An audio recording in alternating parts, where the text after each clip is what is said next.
Ladies and gentlemen, boys and girls, and co-parents of all ages, this podcast is for you. Introducing and the center ring, the Amicable divorce expert, Judith Weigel. Joining me in center ring today is best-selling author, Anne Buscho, PhD. Anne is an author of a book that we're going to be discussing today. It's called The Parent's Guide to Birdnesting, a child-centered solution to co-parenting during separation and divorce. It is my opinion that co-parenting is the hardest part of divorce, as if the sadness and the stress that the spouses have to undergo is not enough. Dealing with co-parenting puts an amazing strain on people, and I think Anne's book is an attempt to lessen that strain. And for those of you who don't know all the different styles of co-parenting, this is one of them, and this is the one we're going to focus on. So first of all, Anne, welcome. Thank you so much. I'm happy to be here. And thank you for writing this book. So, Anne, there are a variety of co-parenting styles. We hear these numbers being bantered about, 2-2-3, 4-3, inverted pyramids, 1 week on, 1 week off, and you'll never see the kids again. So there's all of these different co-parenting styles, but the one that you wrote an entire book on, bird nesting, or as we know it also, nesting, is the most interesting. Talk to us about what it is, why it's unique, and why you chose to write about it. Great. I think bird nesting is a wonderful option for parents who are getting divorced and are concerned about their children. So I'm a psychologist, and all my years as a psychologist working with families, what I saw was the trauma of the divorce on children, and that if the parents could find a way to reduce the trauma for the children, the long-term outcomes would be much better. I myself nested with my ex-husband back in 1994 and learned a lot in the process because really had to make it up as we went along. In about 5 years ago, the publisher, Simon & Schuster, came to me and asked me to write this book because they had seen a blog I had written about it. There is no other guide to bird nesting out there for people who want to nest. So maybe I need to explain what nesting is. Nesting means that the children stay in the home and the parents rotate in and out, on and off duty, according to some kind of schedule that they've agreed on. So it could be a 2-2-3 or a week on, week off schedule. But the important part is that the children don't go back and forth between two homes. They stay in one home. Their lives are not disrupted. The parents have some time to learn to be single parents, and they also have some time to try to sort out what they're going to do about their marriage, if they're going to reconcile, if they're going to divorce. It gives a slow startup to the divorce, and it's definitely a softer startup for the children. So in the concept of nesting, and you taught me this when we did our pre-interview, on the East Coast, they call it bird nesting. On the West Coast, we call it nesting. But what it is the children stay put and the parents move in and out. So, and that means that there has to be a second home, an apartment, something that both parents use when they're not on duty in the family residence where the children are living, correct? Not necessarily. There are a lot of different arrangements that can work and support a nesting arrangement. During COVID, especially the first year, there were a lot of people that wanted to separate but couldn't. And I worked with many couples to set up a nesting arrangement where they both stayed in the house, but they sectioned off areas of the home where they could be. They might have had to rearrange children in order to free up another bedroom. I worked with some people who were able to use an unused space like an attic that they kind of built out, or a basement. There was a show on ABC a couple of years ago called Splitting Up Together, and they used the garage as the place where the parents came when they were off duty. There if people can afford it, each parent having a place to go is better than them sharing a place, because it just reduces the stress that much more. So when I nested with my ex, I rented a room in a shared rental. He had developed another relationship and he stayed with his girlfriend. I've worked with many people who stay with friends or families when they're off duty. I worked with one man who was able to sleep in the church, that there was a sofa bed that his pastor allowed him to use. I've worked with people who set up their offices with fold-out sofas. So there are a lot of different ways, either in the home, outside the home, sharing an offsite like an apartment or a studio apartment, or having two separate places. In other words, being completely separated when they were off duty. If you're going to nest within the family home, as COVID forced people to do, what do you do with the movement of each spouse within that home when they're off duty versus on duty? It's definitely more stressful. In other words, they need to have very clear agreements, because they're going to want access to the kitchen. They're going to run into the children. They're going to have they need to have very clear written agreements about how that's going to work. It's also a little more confusing for the kids to know that both parents are in the home, but one of them may not be available. So in some cases, parents are a little more flexible and they're willing to let the kids come and go to each parent even when that parent is off duty. Other parents have had very rigid schedules where the off-duty parent could only use the kitchen during certain hours, could only use the shower during certain hours, had to be out of the way when the on-duty parent took the kids to school or daycare. So there are a lot of, it depends really how flexible the parents are. But the core of making this work is having very clear, specific written agreements. And boundaries within those. And boundaries, yep, and boundaries. So, Anne, to underscore your point that living within the same domicile could possibly work if conditions force that, my ex-husband, my former husband, we were both very amicable during the divorce. That was back in 1993. He still keeps in touch with me, and he actually likes the fact that I'm working in the field of divorce. He sent me last week an article from the New York Times titled, did you see it? I did. Kinder, Gentler, Nobody Moves Out Divorce. Yes, I saw that. So go ahead and explain what the article said if you don't remember. I have it in front of me. I just started laughing. I said, Clark, this actually sounds like marriage, not divorce. Yeah, it sounded to me like they had something like a duplex and the kids could go back and forth at will, which is wonderful. And I have worked with people who've been able to do that. It really comes down to, I think, the reasons for the separation. If the reasons that the parents are splitting up is that they have too much conflict, then they're going to need more space from each other. But if the reason that they're having their divorce has nothing to do with conflict, but maybe has something to do with money, differences in values, differences in how they handle money, maybe sex, these kinds of differences may agree to divorce because it's not working for either one of them, and they're more likely to be amicable when they set up their nesting arrangement. The goal of the nesting, to be clear, is to eliminate conflict between the parents, because we know that conflict is what damages kids most.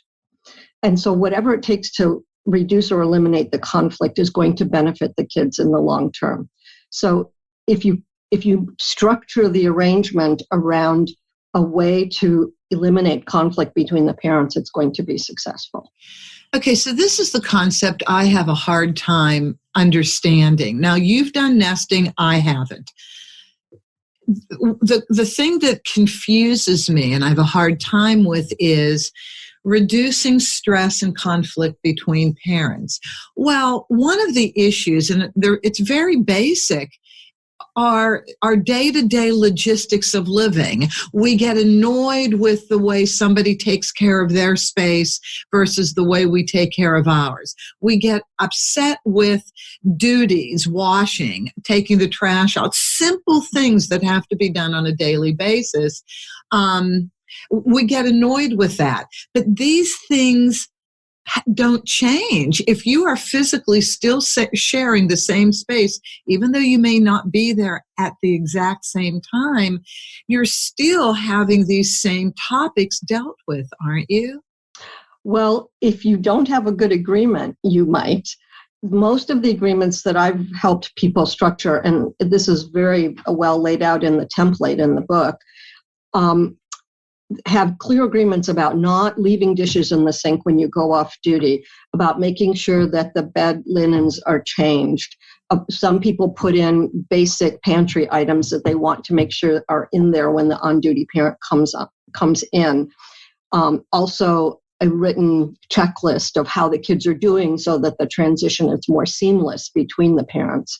But yes, again, the things that drove you crazy when you're married, now you have an agreement that when your husband goes off duty, he picks up his socks and puts them in the hamper. He doesn't leave them lying around for you to find when you come home. This can go terribly wrong if the agreements aren't clear. So in the book, I wrote about a woman who came on duty into the home and found a used condom in the bedroom. I remember that. Yeah, that did not go over well. So again, a clear agreement about dating and new relationships and not bringing new people into the home. These kinds of agreements, if you can predict what could potentially happen, you can structure an agreement around it. You can't predict everything, so you have to also include a way to resolve these things as they arise. Maybe that's meeting with a therapist, maybe that's sitting down together and working it out. I think when these things arise, they're learning opportunities for a better agreement. And so these people might have been able to say, well, okay, we didn't figure this out ahead of time. We need to now agree that there will not be dates brought into the home. I would love to focus on this a second, because in all of the divorces that I mediate or file for, and there are children, and one of the parents has already started a new relationship. This brings into discussion a world of issues. The children quite often don't want their parents seeing somebody else while they're still trying to figure out how they're going to deal with the divorce. And in a lot of the in a lot of the settlement agreements that I write, the parents construct language about introducing new partners to the children and when sleepovers can happen. And now everybody's in the family home. When I was reading about this, it was the first time I really thought about it in the context of nesting. And that is, oh my gosh, you're going to bring somebody into the family home that your soon-to-be former spouse is coming to, and the kids are here. Can you please address the seriousness of this decision? It would be a very bad decision to do this for a lot of reasons. One is that the kids are not ready, of course, and they could very well sabotage the relationship because they're not ready. So that is a big reason not to bring kids into a new relationship too soon, and certainly not in a home that you're sharing with your soon-to-be ex. I think if you have a relationship going on, you can pursue that when you're off duty, and you can do it at the other person's house. It doesn't have to be in the family home in the presence of the children. The children shouldn't even know that you're involved with someone else. They don't need to know that. They're not ready for it yet, and they will probably push back against it. It takes, I think the research says it takes a year, possibly 2 years for kids to adjust after a divorce is over. So you can see that introducing the kids to a new relationship early could have really a bad effect on children. You know, that's really good to know. It takes 1 to 2 years for most children to understand, segue, and move forward emotionally to accept the divorce. Because isn't it true that at the beginning stages, if there isn't a lot, if the nesting wasn't preceded by a lot of arguing, if it was a marriage that just silently kind of disconnected, and the kids don't have that, oh my God, thank God there are two homes, or oh my God, thank God the parents aren't in the same house, I can't take the yelling anymore. So if you don't have that type of divorce, I can well understand this enormous confusion while the kids are taking 1 to 2 years. And I'd like you to spend just a little bit more time on that, educating people, but how devastating this can be for the kids. If they meet somebody too soon. Yeah. In the home that they're living in and that their other parent is coming to. Right. The home is not just a financial asset. It's also an emotional asset. It's full of family memories. Right. So if the kids are staying in the home, part of the rationale is that their lives are not disrupted. It still feels like home to them. So if now a parent is bringing in a new relationship, it's going to feel wrong to the children. It's not going to feel like their home. As long as their parents going in and out, on and off duty, it's a transition to solo parenting, but it still feels like the family home. Does that help? Yeah, it does. And if this person that one of the parents is involved in is really serious, and this looks like it's going to be a good next relationship, possibly leading into marriage, now you're looking at that next step called step parents. Mm-hmm. So your new significant other may end up being a step parent. And you are really setting yourself up for an unsuccessful step parenting relationship, possibly, right? Yeah. There's a family that I interviewed in the book, and I interviewed all 3 adult children as well as the parents. They nested for 6.5 years. And during that time, one of the parents did remarry, but they set it up so that the new relationship was not in the home until the children were out of high school. They managed that. I think it had something to do partly with the husband's job. He traveled a lot. So when he was off duty, he was traveling. Mm-hmm. So the new relationship and then the new wife could be in her own place, but not in the family home. Okay. In fact, this family even nested when the kids came home from college. They went back to the nesting arrangement. Perhaps they didn't want to get divorced. What do you think? No, I think they did. They were good friends. They were able to stay friends. But that way the children didn't have to choose which house to come home to at Thanksgiving, right? Or who they should stay with over spring break. They didn't have to make that decision. They had their home. A few weeks ago, I interviewed a woman from the Midwest. Her name was Molly Wilder. Molly's a divorce coach, but she had her own divorce experience. And it wasn't so much nesting. They had 7 kids. But it was the way they transitioned, the way they mended their own relationship.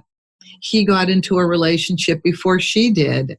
But they put a blended family together that would make the Brady Bunch stand on its ear. They even do Christmas cards with every family member, all the children from both sides. I thought that was really, really cool. Wow, okay, that's wonderful. Here's what else I think is really cool, though. Your book. You have in your book, in every chapter, a worksheet and what I call a think sheet.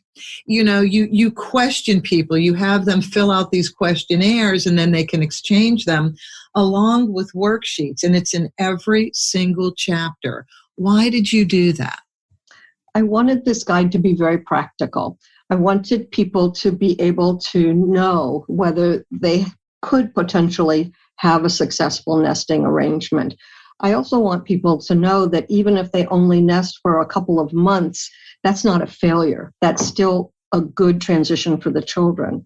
I wanted them to know what kind of agreements they need to have and learn from the experience of many, many other people who've had nesting experience. That when I nested with my ex, we had no idea what we were doing. We were just sort of making it up as we went along, and we made a lot of mistakes. But I learned from all of those. So this guide is a very practical guide for people. I think it's a very useful guide, and it will give language to the spouses about how to talk about nesting and how to talk about the separation, how to talk about the children. Well, that is something I wanted to go to. So thank you for bringing this up now. You talk about communication being ultimately important. And isn't it that the case in all of our relationships, but especially in this one? So when you're going from marriage to divorce, your language, your communication changes to a certain extent, from a very intimate language to a little bit more formal, wouldn't you say? And then you bring up some exceptional points.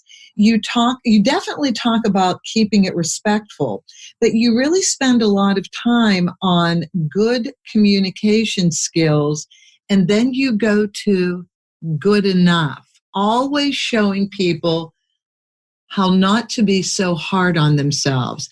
So please talk about communication skills and how to develop better ones. So as a psychologist, most couples would come to me, their primary complaint would be they can't communicate, right? You've heard that over and over, I'm sure. So clearly, to nest and to share a home, they are going to need to communicate. And with some basic ground rules, like listening to each other, like not sending emails that are going to be inflammatory, using Bill Eddy's kind of template standard that I like, which is to keep emails brief, informative, firm, and friendly, that if they can self-monitor, that is going to improve communication between them. In my work with couples, in really highly inflamed couples, I've had people send me the emails before they send them to their spouse to make sure that and to use that as a sort of teaching opportunity so people can learn how to tone down their emails and keep them neutral. Unlike being married, they are now sort of business partners in the business of raising their children.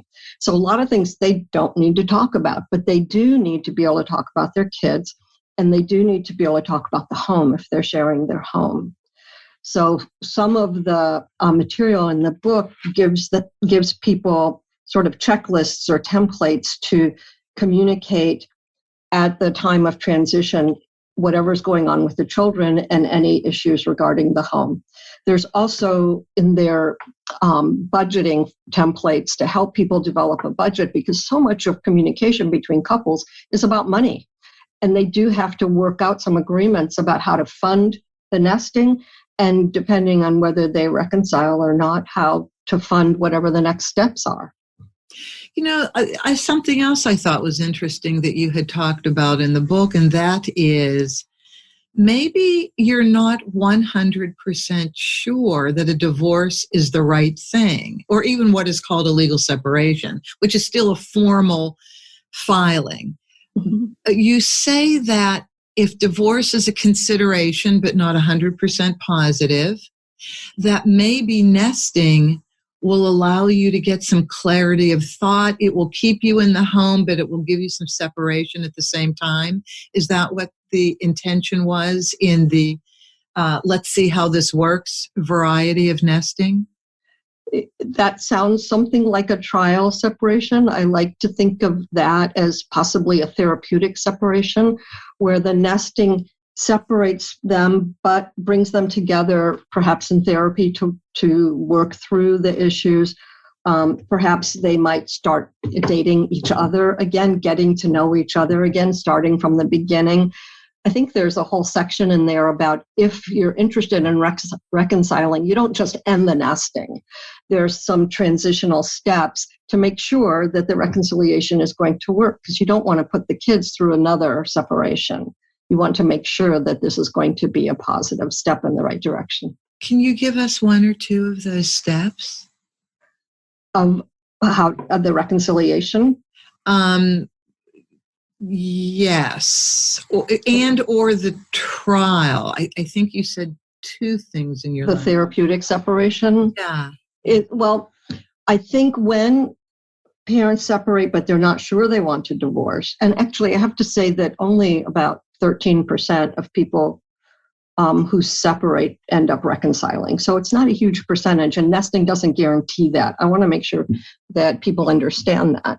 But if you're separating in order to cool things off and you think you want to reconcile and you're both interested in reconciliation, then the steps would be starting to work with a therapist, starting to resolve whatever the issues were that had come up that led to the separation, starting to talk about what the future is going to look like.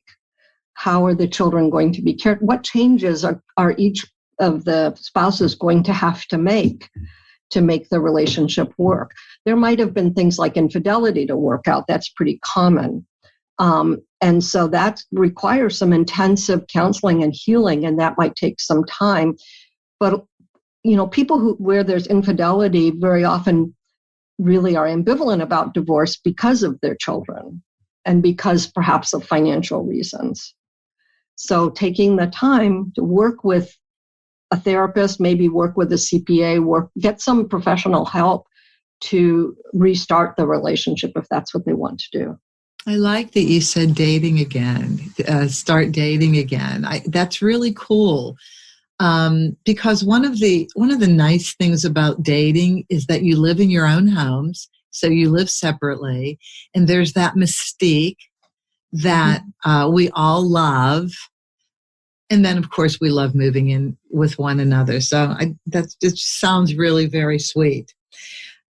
There's one thing that you said early in the book, and then I kind of put something else that I read later in the book together with it. And I wanted to explore this because I think it's one of the hardest concepts in divorce and co-parenting. And so the quote I pulled from page 31 in your book was, "The question is whether you can set aside your own feelings for the sake of the children."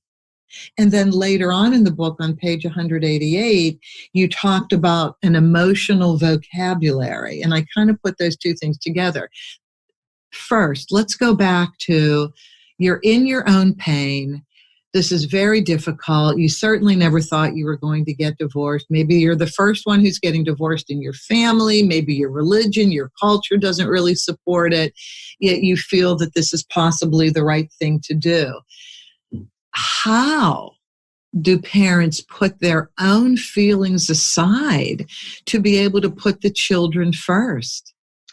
It's not that people aren't going to have feelings. Of course you're going to have feelings if your marriage is unwinding. But you don't want your children to carry the burden of the divorce or the burden of your emotions. That's where things go wrong for kids. That's where the damage happens. So part of in the early part of the book, I think I'm justifying nesting as a way to protect children from long-term damage. Parents have to be committed to that, and they have to be committed to doing the work. And part of that work is setting aside their own emotions in order to make decisions that are truly the best for the children. Children need two parents. Unless there's very big issues with one parent, with mental illness or unmanaged addiction or something, children need both parents. So if usually parents agree that they love their children. They may not agree about anything else, but they do agree that they love their children, and they do agree usually that they want what's best for them. So that is kind of the entry point for putting your own feelings to not aside, but taking them to a different place. Unloading with friends, family, therapists, or whatever, but not letting that emotion bleed into the families, particularly into the children. As you were saying this, for the first time, I started thinking, if parents go into this exercise, and I completely agree with you, get professional help. We need an outside person to help direct us so that we don't remain very internal to ourselves and lose perspective. But as you were talking, I was thinking, this sounds very freeing, though. If you can go through the very difficult exercise of divorcing and what a lot of professionals call the emotional divorce, if you can go through the emotional divorce, which are those 7 grief stages of divorce, and now you're bringing in a professional to help you understand how to not only process your own emotions, but deal with your children's fears and emotions. Right. It sounds like it could be freeing, and you could absolutely use this in other situations throughout your life. Yes, of course. Another reason to do that is that, while we know that 40 to 50% of first marriages end in divorce, second marriages, those divorces are at a much higher rate, about 65%, and third divorces are even higher, like 73%. Isn't it something? So it is. So what that tells you is that taking the time to work through your own emotions and to understand your own contribution to the breakdown of the marriage, that sets you up for a more successful second or third marriage. So that is a big reason to seek professional help. Of course, the biggest benefit from my perspective is that you protect the children. You don't put the children in the role of ally or confidant or messenger or spy. Those are terrible roles for kids. And if you can keep your kids out of those loyalty binds, they're going to do a whole lot better in the long run as well. And you talk about nesting deal breakers, and you kind of alluded to one earlier, bringing a new partner into the home at all, or too early and not at all. What are some other nesting deal breakers? Well, I think there are two ways to look at this. There are the deal breakers that tell you shouldn't even try to nest, right? Those are the ones where the conflict is so unmanaged that there's no way that parents are able to control and self-manage, self-regulate enough to set up a nesting agreement. So those are the deal breakers at the beginning. And I think the self-assessment worksheets in the book help people identify, is this what's going on? And is this something that can be resolved? The deal breakers during a nesting period are things like, I don't even think of them exactly as deal breakers, but if one parent is in a new relationship and really wants to pursue it, they may decide they want to end the nesting at that point. If people can't keep agreements, they work out these agreements and then they can't keep them, that's a deal breaker, because making and keeping the agreements is going to build trust between the spouses, the parents. And if they consistently don't keep their agreements, the trust is going to break down even more. And it usually starts at a pretty low level anyway. So making and keeping agreements are the most important thing parents can do to rebuild some of that trust. So that is another way that things can break down. Sometimes parents just get tired of going back and forth. We make our kids do it, but parents don't like packing up and moving in and out. And of course, it's not that much fun, but you're protecting your children from having to do that. They didn't choose the divorce, right? Yeah. But if they decide to end the nesting because they can't stand this in and out anymore, at least they will have some empathy for their children's experience. And if their children forget their homework at the other parent's house down the road, they'll be less likely to be angry with them or frustrated with them. So I do think it gives them the empathy that they need for later. I think that's such an excellent point, because before I understood about nesting, I've been doing divorce for about 10 years, mediating and filing. And you learn from people who come in your office. They bring in new concepts that, maybe the professionals haven't thought about or dealt with yet. So I often wondered, my gosh, what must this be like for children, especially on that crazy 223 or 232? Oh my Lord, I can't imagine, unless you were meant to travel for a living. I can't imagine children who have a hard time organizing their stuff anyway, depending on their age, could function and manage. And so I love that you bring that up. Now you know from your own experience, if this doesn't work out for you parents, Now you better understand what your kids are going through. Mm-hmm. And that same schedule that would be so difficult when kids are going between two homes could actually work pretty well in a nesting arrangement, depending on the age of the children and, whether it's actually practical for the parents, if it's realistic for them to do it. With young kids, the kids need more frequent contact with each parent. So a 2-2-3 schedule when they're nesting with young kids is going to work pretty well.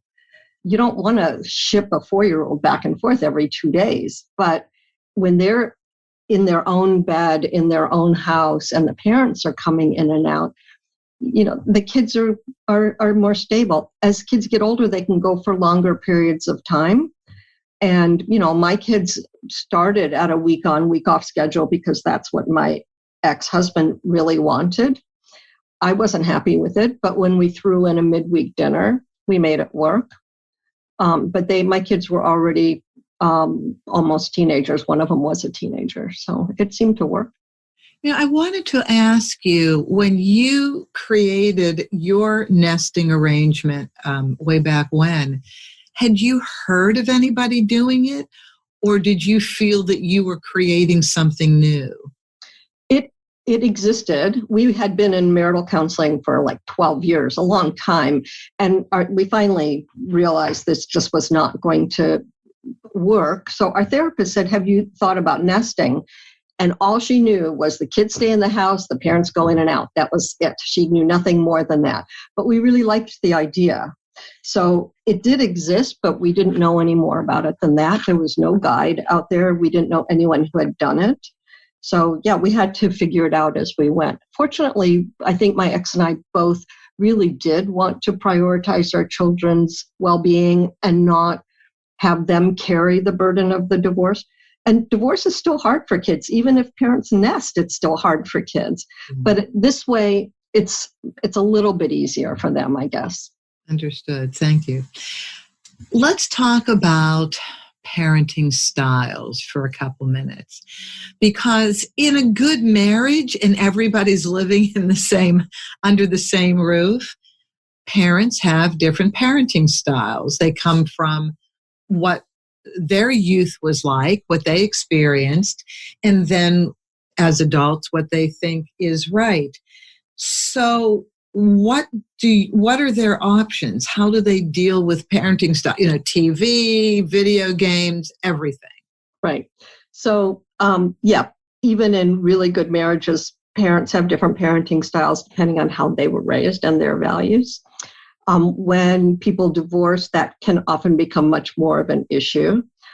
Parents will often say to me, we want to co-parent, but there's no clear bright line about what co-parenting means.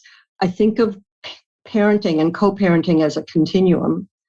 And at one end is the co-parenting where the parents really pretty much agree about everything and communicate frequently and work things out. They agree about chores and screen time and all of that, diet and all the things that parents might argue about.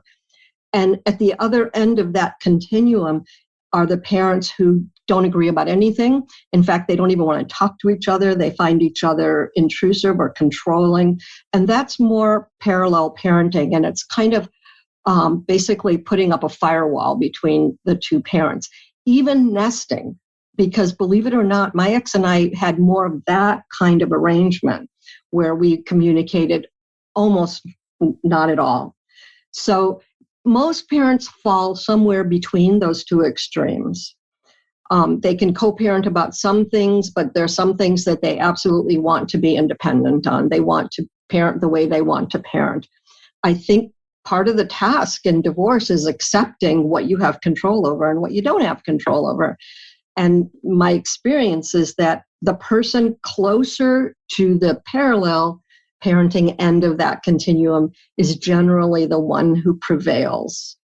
They're generally more rigid, basically. But over time, that can change. And as the divorce progresses, as people heal and recover, that person may move up the continuum more toward co-parenting, and then the two parents are more able to work together. But generally, it's not the extremes. It's usually somewhere in the middle. And if people can kind of figure out where that sweet spot is on the continuum that works for each of them, then they can talk about that. Would it be a fair compromise, the C word, compromise, that if you do have some specific issues within the parenting styles, one parent has one or two issues, the other parent has one or two issues, that they could each trade off and you get to have your one or two issues satisfied, I get to have my one or two issues satisfied? Something like that in the world of compromise? Well, as you know, in divorce, everything is negotiable, right? So that's one way people might negotiate. But there might be some issues. I worked with a couple once that was nesting, and one parent was determined to raise their children as vegan. Mm-hmm. And the other parent, there was no way that was going to happen, right? So neither one of them was willing to compromise on that one. So that particular issue drops toward that parallel parenting end of the continuum. But might have been, and there were many other areas that they did agree on. Getting homework done, playing in sports, bedtimes, and those sorts of things. They agreed quite nicely. It's so hard. Bedtime, video games, the types of movies children can watch. And then it becomes a little bit more serious when there may be a dietary issue that one of the children has, leading to an emotional issue, leading to school issues, and one parent simply doesn't want to recognize it. Now, this is serious stuff. Mm-hmm. And the other parent says, no, wait a minute, we can't ignore this. Look, this is harmful to our child. That's when professionals might have to step in. Right. It can get very complicated with children with special needs. And in the parenting plan, you can agree on certain things that are sort of predictable, like screen time or the industry ratings of video games and movies and so on. But if something comes up where you really can't agree and both people feel strongly in the parenting plan for the nesting, I always encourage people to have a backup plan, like before it escalates to the level of conflict, which is what we're trying to avoid. If a disagreement, we don't want it to arise to the level of conflict because that's what hurts kids. So if there's a disagreement that they can't resolve, then they have a backup plan, which is usually to see somebody like a therapist, a mediator, possibly someone else who could help them come to some sort of an agreement. And that's in the parenting plan. So again, the whole purpose of the parenting plan and the nesting is to protect the children from conflict. Let's talk about talking to our children. So there are two hard conversations when divorce is starting to be discussed. There's the hard talk between the spouses themselves. Somebody has to bring it up first. That's difficult unto itself. Then you have to talk to the children. So could we explore this a little bit? What are your suggestions in how to tell the children? Of course. And this is probably the hardest thing that parents have to do in their divorce is talk to their children. I write a blog for Psychology Today, and that particular article about how to talk to the children has hundreds of thousands of views because that's what people are searching for. How do you tell your children? So my recommendations are you tell them together, the kids all together and the parents together. And there's a reason for that. You don't want a child to carry a secret while they wait to tell the other child. It's the first conversation of many. So the first conversation has to be choreographed carefully, I think, by the parents. They have a message to give the children that's not blaming. It's we have decided. We think this is the best thing. And using the we word a lot, right? And letting the kids know what's going to change and what's going to stay the same. That's important. What kids want to know is, how's my life going to change and what's going to stay the same? And then there are going to be a lot of things you don't know yet. When you talk to your kids, you probably haven't figured out a lot of things yet. Are you going to have to sell the house? Are you going to have to move? There are all kinds of questions kids might have. Are they going to have to go to a different school? So those questions that you don't know yet, I always counsel people, don't make promises you might not be able to keep. Excellent point. Yep. But say, we haven't figured that out yet. There's that we word. We haven't figured that out yet, but as soon as we do, we'll let you know. And that's okay to say that. You don't have to have all the answers when you talk to your kids. Oh, that's so nice to know. I mean, that's kind of a get out of emotional jail-free card, isn't it? Yeah. That you have to know everything up front, because you just don't know everything up front. The kids do not need to know why. They don't need to know if one parent has had an affair. They don't need to know if a parent has a sexual dysfunction. They don't need to know why the parents are divorcing. They really don't. They just need to know that they're not happy and that they think that it will be better for the family, and certainly better for them if they can separate and reduce the tension or the conflict. Parents will sometimes say, well, we never fight in front of the kids. But kids know when there's conflict because they can feel it. They can feel it in the way their parent hugs them. There's no way to hide conflict from your children. They have the most sensitive radar and they can pick it up. So saying to them, you may have noticed that things have been tense or that there's been some tension in the house, and we think this will help. And I think it's important to let the kids know that all feelings are okay, that they could be angry, they could be sad, they could just shut down, and all of it is okay. They can ask questions at any time. And the last piece, I think, in talking to the kids is reassurance that everybody's going to be okay. They will be okay. Yes, this is going to be hard. Yes, nobody wanted this. We didn't plan for this. And we're all going to be okay in the end. You said something earlier in our discussion today about looking at what your part in the dissolution of the marriage was. And I always say that we have to put that mirror of self-reflection up to us so that, when you get farther in the book and to the point you just made, you don't blame the other parent. Right. Yep. It's really, it's important. By the time we get to divorce, there's very often a triggering event. And that might be something like an affair or, some other kind of event. And it's easy to blame that person then for the entire breakdown of the marriage. But it is really important to look at how you got to this place and how did you get here and what can you learn so that you don't repeat the mistakes. Absolutely, for the future, and certainly when you're in the middle of the nesting relationship. Yeah. So you go through the emotional divorce, you look at what your level of responsibility was. Possibly there's an apology or a level of forgiveness given. And now you're telling the children, neither of you are blaming one another. You're certainly not explaining the reasons, are you, right, for the divorce? They don't need to know any of that. No.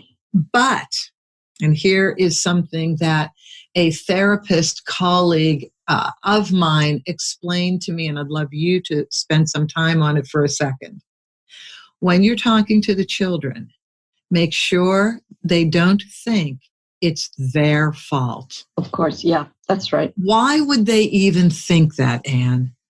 Well, because children are very egocentric, especially younger children. They're very egocentric. They might think if I hadn't had that tantrum, maybe they wouldn't be getting divorced. Or, if I was better at picking up my mess, maybe they need to know they are not responsible. They didn't cause it. They can't prevent it and they can't fix it. It's really important for them to know that. The other thing is that sometimes kids will try very hard to figure out who's to blame, or who's the victim, or who's the most vulnerable and needs their support. And so it's important also to let kids know that their job is to keep on being kids, and that it's not their job to figure out who to blame or who needs their support. that's where kids can get caught in loyalty binds, loyalty conflicts. And so they need to reassure their kids that they're going to be okay. They're going to take care of themselves, the parents. They're going to work out whatever is going on between them. And the kids don't need to worry about them. They need to focus on being kids. You mentioned a couple things a few minutes ago that may be considerations. One of them was selling the house. So there are a handful of concerns that children seem to have, and every video I've watched and books that I read talk about. Would you just explain those handful of concerns that children have in terms of how the divorce might affect their daily lives? Sure. Kids very often ask if they're going to have to change schools or if they're going to have to move, if they're going to have to sell the house. You know, very often the house is the biggest asset, and so that is a concern. And they also want to know if they're still going to see their same friends. They might ask, am I going to see you every day? They want to know what the schedule is going to be. They want to know how often they'll see their parents.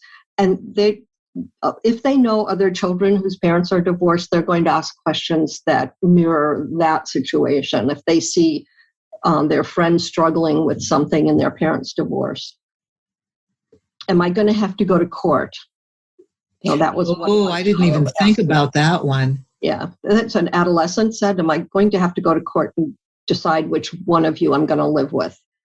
You know, that's a terrible thing for a child to have to do or to even ask. So reassurance, that is a key word. Right. And in most cases, that doesn't happen. I mean, we do have those situations where it does. Yeah. But it generally, in most divorces, doesn't happen. What if they do have to sell the house because there's a lot of equity in the house, they simply need it, and unfortunately, they cannot buy within the school district that they're in? I mean, that's a big deal. So you're in Northern California, I'm in Southern California. And these are big issues because it's so extremely expensive for housing in California. So what do you do if, unfortunately, you simply have to move to a different school district? And could you address also with that these weird issues that I listened to with when my niece and nephew were in undergraduate, before they graduated from high school, that you can live somewhere else and somehow qualify to go to another school district? How do these things work? I think it depends on the jurisdiction that you're in. In my area, you can do intra-district transfers. So even if you're within the same school district, but you want to go to the school that you moved from, but it's in the same district, there are ways to get intra-district transfers. But I think it really depends on the jurisdictions. I also think that if you know that the house is going to have to be sold, that preparing the kids is really important. That you don't just sell it without telling them. And you give them time to prepare, and you give them time to say goodbye to the house, and you involve them to some degree in the transition. You maybe help them set up their new room at the new house, that sort of thing. In the case that I talked about earlier, where they nested for 6.5 years, in that situation, the dad actually bought mom out of the house, but they nested in it. But it gave her the money to get her own place. She got a condo or something. And he traveled for work. So he was off duty traveling, so he didn't need another place. And she came from her place to the home. So even though it was his home, they continued to nest in it, which I thought was a remarkable agreement. No, that is so very fortunate that they were able to do that. So the house has to be sold. They're going to be in a different school district, different friends that they will meet. what could parents do to keep the kids connected to their old friends, their neighborhood friends and their school friends, at least for a year or two until the kids transition into a new group of friends? Yeah, that's there again. This involves parents' commitment to doing that. So depending on how far they have to move, if one parent can stay in the school district, then the children could stay at that school.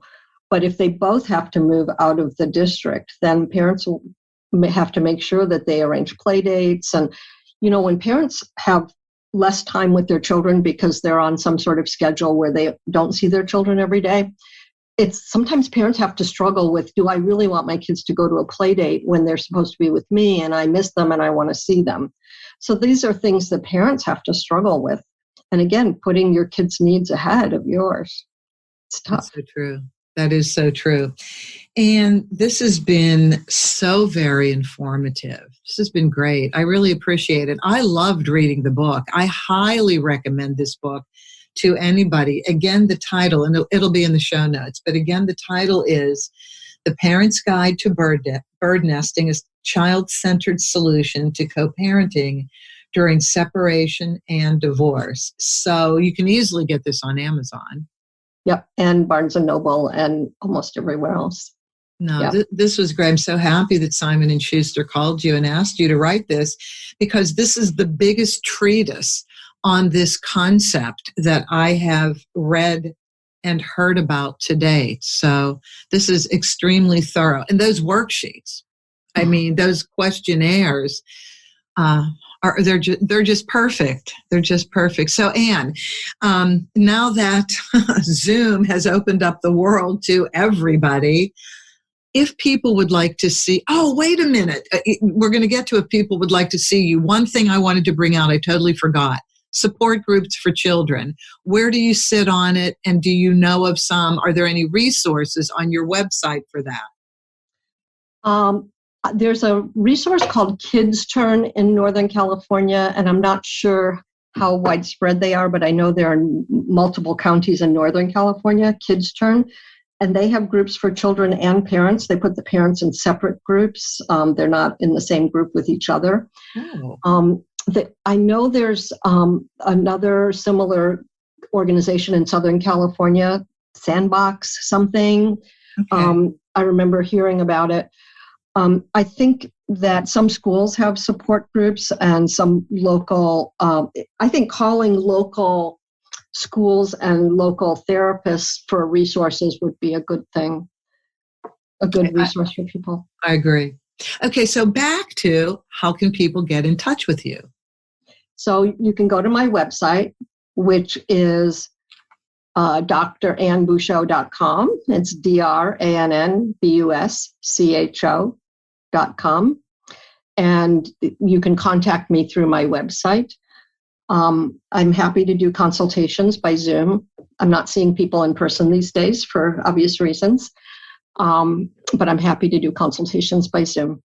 Excellent. Thank you. And you will be great at doing this. I really appreciate that you came on the show, and thank you so very much. Thank you for inviting me. I appreciate it. This is a good conversation. And thank all of you, each and every one of you, for joining every week. We do a lot on co-parenting because out of all of this, our children are our most important assets and should be coveted and dealt with in such a way. And these are the most popular topics anyway, so please share this with your friends. Subscribe if you haven't already. You can reach me through my email address, judith@theamicableddivorceexpert.com, judith@theamicableddivorceexpert.com. Enjoy your week, and as always, have an amicable day.